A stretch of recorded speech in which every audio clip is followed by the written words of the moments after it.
कशासाठी याद्या लावले सर ते?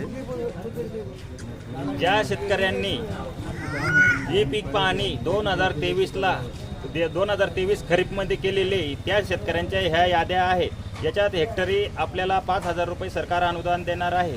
याच्यात 2 हेक्टरपर्यंत मर्यादा आहे। याच्यात फक्त ज्यांचे नाव आहे त्यांनी आपलं आधार आणि हे फॉर्म भरून द्यायचं की याच्यात हे आधारप्रमाणे माझं बँक खातं शेडिंग आहे, म्हणजे त्यांना त्या बँक खात्यामध्ये महाडीबीटीद्वारे हे पैसे टाकले जाणार आहे। या यादीच्या व्यतिरिक्त ज्यांचे नाव आणि त्यांच्यात कोण असं तुम्ही हे करू नका, कारण याच्यात नावं वाढता जाणार नाही आणि कमी करता जाणार नाही। त्याच्यासाठी कृपया करून हे आम्हाला जास्तीत जास्त या 2 दिवसाच्या आत या फॉर्म भरून देणे।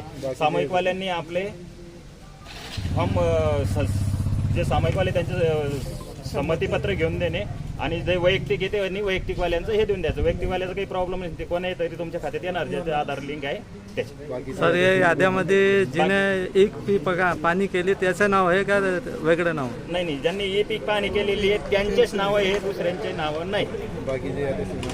आता जो रनिंग एक पीक पाणी चालू होते याची सुरुवात चालू झाली का? ही 2023-24 ही पीक पाणी चालू झालेली आहे आणि बरेचसे लोक करू पण राहिले।